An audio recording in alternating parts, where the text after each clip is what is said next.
This last film is about the Soviet Union after Stalin, in the period up until 1964. When he died in March 1953, he didn't leave behind an obvious successor. He hadn't nominated anyone to take over from him, but it was widely assumed that the next leader of the Soviet Union would be a man called Georgy Malenkov. Now, Malenkov was the head of the Soviet government, and everybody expected him to be leader of the country. But he and other leading members of the Politburo, the cabinet, announced that there'd be a collective leadership of the country. And that collective leadership was made up of Malenkov, who, as I said, was the premier, the head of government. There was also Molotov, he was the foreign secretary. Bulganin was the deputy premier and the defense secretary, and Nikita Khrushchev, who was the party secretary. There was also Lavrenti Beria, the head of the MVD, the secret police, which used to be called the NKVD, and had infamously carried out the purges under the leadership of Yagoda and Yezhov in the 1930s.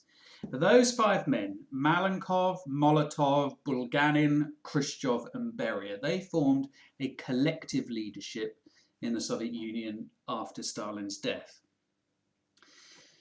They all, well, Malenkov, Molotov, Bulganin and Khrushchev all feared Beria. They feared his control over the secret police. They feared him because of what he'd done as leader of the secret police. They feared that he knew all their secrets. And so they quickly arranged for him to be removed from power.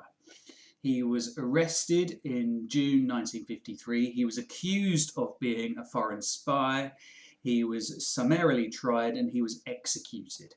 So it looked to the rest of the world that even though Stalin was dead, it was the same old Soviet Union, that they were still going to deal with their political enemies in exactly the same way that Stalin had done.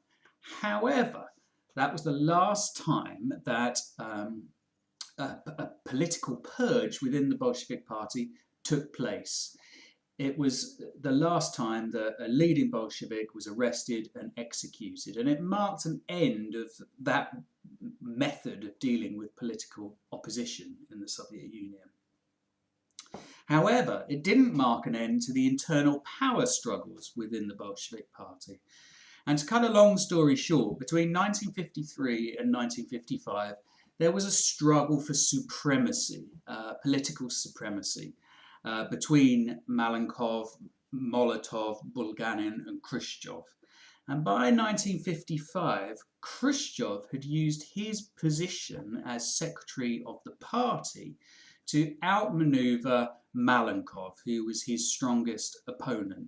Malenkov was blamed for various failures of policy up until 1955, and he was forced to resign in 1955.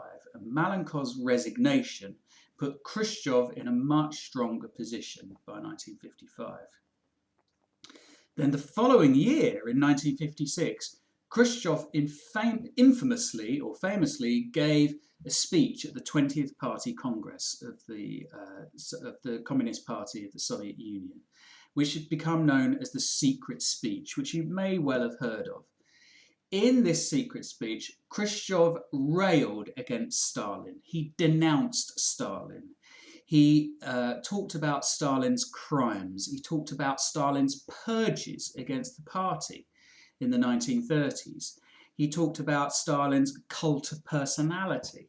He talked about the errors Stalin had made in foreign policy. And by all accounts, everyone that was in the hall that heard this speech was just incredibly shocked when they heard Khrushchev talking about these crimes of Stalin's, because up until that point, and for the past quarter of a century, Stalin had been portrayed by everyone as basically a godlike genius who could do no wrong. And the country had been completely subservient to Stalin. And all the people in the hall had basically had their careers rested on Stalin's patronage. And here was the new General Secretary of the Communist Party, Nikita Khrushchev, tearing Stalin's reputation apart. It was incredibly shocking. It sent shockwaves throughout the Soviet Union and throughout the world as well, because although it was supposed to be a secret speech at a closed session of the party congress, it was quickly leaked out and read around the world, and it was received around the world as a sign that perhaps the Soviet Union was going to embark on some quite fundamental changes, that perhaps the Soviet Union under the leadership of Khrushchev was going to be a very different kind of country. But it sent so many shockwaves throughout the Soviet Union that it ignited opposition to Khrushchev. And Malenkov, who'd been demoted in 1955 but was still a member of the Politburo, Malenkov conspired with some other Politburo colleagues, notably Lazar Kaganovich and Molotov, and to a lesser extent Bulganin, conspired against Khrushchev to try and get rid of Khrushchev. And they, in a session of the Politburo, they voted for Khrushchev's removal from the post of General Secretary of the party in 1957. But Khrushchev cannily outmaneuvered them. He used his contacts in the army. He had a base of support within the army. He was supported by General Zhukov, who was head of the army, and he flew in using military planes. He flew in supporters to a meeting, a specially convened meeting of the Central Committee of the party, and that special session of the Central Committee of the party overturned the decision of the Politburo to remove Khrushchev. So Khrushchev used his wider contacts within the party to outmaneuver that small group of politicians in the Politburo. And after that, he then denounced Kaganovich, Molotov and Malenkov, and later Bulganin, as an anti-party group, and had them all removed from their positions of power. But unlike in the Stalinist years, when any opposition to the General Secretary was met with certain death, this time the way Khrushchev went about dealing with his political opponents was to demote them and to put them in humiliating jobs. For example, Molotov, who had been the great foreign secretary of the Soviet Union, was made ambassador to Mongolia. Malenkov, who'd been the head of government in the Soviet Union, was sent off to run a hydroelectric power station in Kazakhstan. These were humiliating demotions, and Khrushchev knew it for these people, but they weren't murders, and that marked a change in the political methods used by the leader of the Soviet Union. So, by 1958, Khrushchev was in sole control of the Soviet Union. He took over Bulganin's post of Premier of the Soviet Union, and for the first time since Stalin, one man was both the Premier, the head of government, and the General Secretary of the Communist Party, and so he held the two most important and powerful positions within the party. But who was this man? He was born in the Ukraine in a peasant community. He became a junior engineer as a young man. He joined the Bolsheviks in the Civil War in 1918, and he became a political commissar for the Bolsheviks during the Civil War.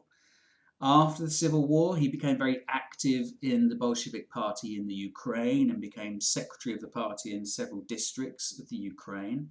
He was then promoted to a district secretary in Moscow. And in 1935, he became head of the Bolshevik Party, or the Communist Party as it was then renamed, in the capital in Moscow. He was the party secretary there. He was a loyal Stalinist, and when the Great Purges began in the late 1930s, he played just as much a part in them as any other of Stalin's loyal comrades. He purged comrades within the Moscow party organization, and he was sent to Ukraine by Stalin to purge his colleagues in the party there as well. Khrushchev knew that he had been just as complicit in Stalin's crimes as all the other leading Bolsheviks of the time. During the Second World War, he was a political commissar during the Second World War. He was political commissar in the Red Army, and he fought at Stalingrad. In fact, he was the only member of the collective leadership after Stalin that had those kind of close ties to the army. And as I mentioned a minute ago, he had a close relationship with General Zhukov, the hero of the Second World War, and the commander-in-chief of the Red Army. And then after that, he was promoted into the Politburo and was close to Stalin, but perhaps not the most outstanding member of the Politburo, and not the person who you would perhaps have, put your money on to be the next leader of the Soviet Union after Stalin died. However, by the time he became leader of the Soviet Union, he had embarked on a program of what's become known as de-Stalinization of the country. He wanted a new economic policy for the country, a new economic direction for the country. He wanted a new foreign policy for the country. And one of the main purposes for him of the program of de-Stalinization was to try and absolve himself of the guilt that he had of partaking in Stalin's purges in the 1930s. But did his new direction really change the country that much? It's questionable whether the degree to which he really wanted to create a new liberal Soviet Union. He was still a committed Marxist-Leninist. He just thought that Stalin had perverted the course of Marxism-Leninism. But he was no less a communist. He still wanted to make sure that the communist system remained intact. He did release thousands of political prisoners from the gulags. There were no purges in the Khrushchev period. There was some lifting of censorship. For example, the novel One Day in the Life of Ivan Denisovich by Alexander Solzhenitsyn was allowed to be published, his account of life in the Gulag. And there was some relaxation of policy towards the West in terms of the Cold War that had emerged after the Second World War as well. For example, the Korean War was brought to an end in 1953, and he met with the US President Eisenhower in Geneva in 1955, the first time that the leadership of the USA and the Soviet Union had met since the Potsdam Conference in 1945. But all of these kind of liberalizing measures only really went so far. And in terms of foreign policy, which we talk about more when we study the Cold War in Unit 3, in terms of foreign policy, the way the Soviet Union dealt with an uprising against communist rule in Hungary shows that really clearly. And the Soviet Union didn't become a completely liberal society where anyone could say or publish whatever they wanted. The Communist Party retained sole control, was the only legal political party. And although thousands of people were let out of the prison camps system still existed. The police still existed and were rebranded once again or renamed once again as the KGB. In terms of economic policy, Khrushchev admitted or realized that in terms of agriculture, that the policy of collectivization hadn't worked. And that the Soviet Union still wasn't producing enough grain, wasn't producing enough food, and still wasn't producing enough meat. And that they still weren't producing as much as they'd produced even before the First World War. However, he wasn't prepared to end the policy of collectivization. He claimed to be a bit of an expert in agricultural affairs because he came from a peasant background. And he thought that the way to deal with the problems of agriculture was to give more incentives to the peasants rather than to use brutal, coercive methods that had been used in the Stalin period. He thought it was necessary to incentivize the peasants. So he reduced the taxes that they had to pay. He increased the prices for the goods, the agricultural goods that the government bought from the peasantry. He allowed peasants to have bigger private plots in which they could grow their own vegetables and raise their own animals to sell on the private market. He allowed a degree of the private market. There are some similarities here with what Lenin had done with the new economic policy in the early 1920s.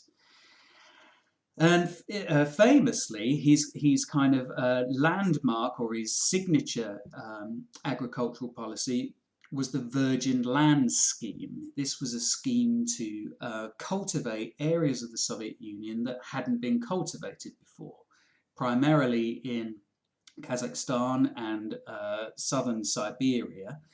And to use more of the land to try and produce more crops and try and produce more food. And there were some successes in this. Between 1953 and 1958, there were big increases in the amount of grain produced, and in the amount of food grown, and in the amount of meat produced in the Soviet Union as well. But this was a temporary phenomenon, and it didn't last into the 1960s. For example, in 1962, the Soviet Union needed to import grain from the United States and from Australia in order to avert a famine. Khrushchev also had a bit of a kind of obsession with growing maize. He visited the United States in 1959, the first Soviet leaders to do so. And when he was there, he toured around a lot of American farms, and he was shown fields growing maize, and he thought that that the Soviet Union should do this as well. So he was obsessed and instructed regional sort of farm managers to grow maize everywhere, but it wasn't a suitable crop for the new virgin lands that were being cultivated, and lots of the crops failed. So there was some success, some sort of successes in terms of agricultural policy in the late 50s, but Khrushchev, like everyone before him really, still hadn't been able to solve the agricultural question in the Soviet Union. In terms of industry, he thought that there should be a less of an emphasis on heavy industrial goods, less of an emphasis on oil and steel and coal and all those kinds of things, and more of an emphasis on producing the kinds of things that the Soviet people wanted. More of an emphasis on producing consumer goods, on producing things, for the people. There should be a production of more fridges, for example, more cars, more televisions, things like this. He also thought that the industrial economy had become too centralized and too dominated by central government ministries, and had become too bureaucratic. So he wanted to reduce the power of central government bureaucracies and devolve power to regional economic councils, so that decisions could be made locally by local people with a greater knowledge of the local conditions. But he didn't move away from, having said that, he didn't move away from central government planning. Gosplan still existed. Vishenka, the Supreme Economic Council, still existed. And there was a sixth five-year plan that was implemented in 1955. However, that was scrapped in 1959 when it was realised that the targets it set had been far too optimistic. And a 7-year plan was brought in 1959. And in that, there was more emphasis on consumer goods, on light industry, on producing chemicals, on producing plastics, and things like this. There were a lot of successes of the Khrushchev industrial policy. There were increases in consumer goods. There was a massive increase in the amount of housing that was available for citizens in the Soviet Union, and that dealt with chronic problems of overcrowding and poor sanitation that had occurred since the 1930s, with the mass movement of people from the countryside to urban centres. There were more consumer goods available, like cars, like TVs, like fridges, those kinds of things. However, there were still food shortages, and many shops within the Soviet Union still had huge queues outside of them, and there just wasn't enough, there just wasn't a properly functioning market for food for the average Soviet citizen. There was also a problem with quality. Although there might have been a lot more consumer goods being produced, they were of notoriously poor quality. The housing, for example, was built very quickly and was of poor quality, and was called was likened to new slum-like housing. In fact, the Russian word for slum is something like trushkoby, and the new housing built in the Khrushchev area was nicknamed Khrushkoby, Khrushchev's slums. However, the Soviet Union famously did start to overtake the United States in the late 1950s. Famously, the Soviets were the first person to put a satellite into space. They were the first person to put a man into space. They made enormous advances in terms of weapons technology and the space race. And there was genuine enthusiasm and optimism in the Soviet Union that the Soviet Union might be able to overtake the West. In fact, there was genuine anxiety and genuine fear in the United States that they were being overtaken by the Soviet Union. The Soviet Union had put a man into space before they did, had put a satellite into space before they did. And it was those things that prompted the Americans to set up NASA. And to invest a lot more in engineering and scientific education in the late 1950s. However, by the end of the 1950s and into the early 1960s, that kind of growth spurt was over, and problems were emerging within the Soviet economy. Those problems, plus foreign policy mistakes of Khrushchev, most notably the Cuban Missile Crisis of 1962, seriously undermined his authority and seriously dented his prestige. And by the early 1960s, some of his colleagues in the Politburo were beginning to have their doubts about Khrushchev. By 1964, the Politburo ganged up against him and voted him out of office in 1964. However, he was the first leader of Russia or the Soviet Union to be voted out of office. All the other leaders had either died or been killed. All the czars from Alexander II and all of the leaders of the Communist Party had either been murdered or killed whilst in office. And it was kind of symbolic of Khrushchev's time in office that he was peacefully voted out of office, and he was given a pension, and he was given a country house, and he lived the last 7 years of his life between 1964 and 1971 in quiet retirement away from the public eye.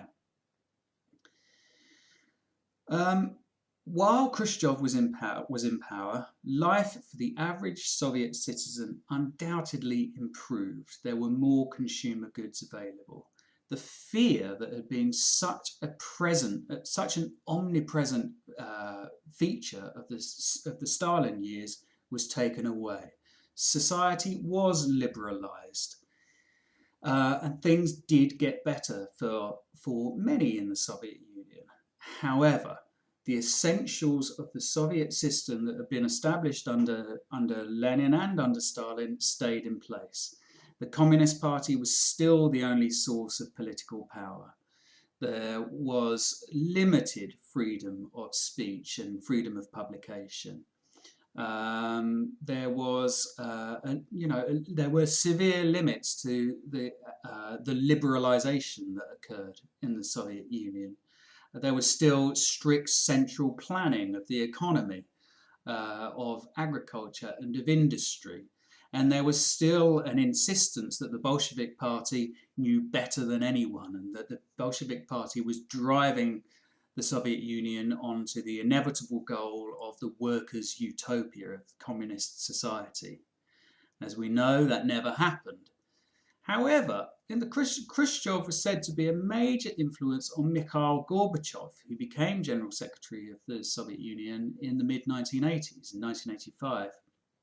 And it was Gorbachev, who you may know, who embarked on lots of reforms in the late 1980s to try and liberalize the Soviet Union. His famous policies of glasnost and perestroika, meaning openness and reform. But it was Gorbachev's policies in the late 1980s that and the strains of the Cold War that led to the collapse of the Soviet Union in 1991. But arguably, Gorbachev in fact admitted to being inspired by Khrushchev and his reforms of the late 1950s and early 1960s. Between Khrushchev and Gorbachev, the Soviet Union was led by a man called Leonid Brezhnev between 1964 and 1982, and then briefly in 83 and 84 by two men, Yuri Andropov and Konstantin Chernenko. And broadly speaking, those were years of stagnation for the Soviet Union, of political conservatism and stagnation. And it was that stagnation and conservatism that Gorbachev wanted to address in the late 1980s. Anyway, that ends our sort of brief overview tour of Russian history from 1855 to 1964. Malenkov, who was his strongest opponent. Malenkov was blamed for various failures of policy up until 1955, and he was forced to resign in 1955. And Malenkov's resignation put Khrushchev in a much stronger position by 1955. Then the following year, in 1956, Khrushchev famously gave a speech at the 20th Party Congress of the Communist Party of the Soviet Union, which had become known as the Secret Speech, which you may well have heard of. In this secret speech, Khrushchev railed against Stalin. He denounced Stalin. He talked about Stalin's crime. Emir, the head of government. There was also Molotov. He was the foreign secretary. Bulganin was the deputy premier and the defense secretary, and Nikita Khrushchev, who was the party secretary. There was also Lavrenti Beria, the head of the MVD, the secret police, which used to be called the NKVD, and had infamously carried out the purges under the leadership of Yagoda and Yezhov in the 1930s. For those five men, Malenkov, Molotov, Bulganin, Khrushchev and Beria, they formed a collective leadership in the Soviet Union after Stalin's death. They all, Malenkov, Molotov, Bulganin and Khrushchev all feared Beria. They feared his control over the secret police. They feared him because of what he'd done as leader of the secret police. They feared that he knew all their secrets. And so they quickly arranged for him to be removed from power. He was arrested in June 1953. He was accused of being a foreign spy. He was summarily tried and he was executed. So it looked to the rest of the world that even though Stalin was dead, it was the same old Soviet Union, that they were still going to deal with their political enemies in exactly the same way that Stalin had done. However, that was the last time that a political purge within the Bolshevik Party took place. It was the last time that a leading Bolshevik was arrested and executed, and it marked an end of that method of dealing with political opposition in the Soviet Union. However, it didn't mark an end to the internal power struggles within the Bolshevik Party. And to cut a long story short, between 1953 and 1955, there was a struggle for supremacy, political supremacy, between Malenkov, Molotov, Bulganin and Khrushchev. And by 1955, Khrushchev had used his position as secretary of the party to outmaneuver. This last film is about the Soviet Union after Stalin, in the period up until 1964. When he died in March 1953, he didn't leave behind an obvious successor. He hadn't nominated anyone to take over from him, but it was widely assumed that the next leader of the Soviet Union would be a man called Georgy Malenkov. Now, Malenkov was the head of the Soviet government, and everybody expected him to be leader of the country. But he and other leading members of the Politburo, the cabinet, announced that there'd be a collective leadership of the country. And that collective leadership was made up of Malenkov, who, as I said, was the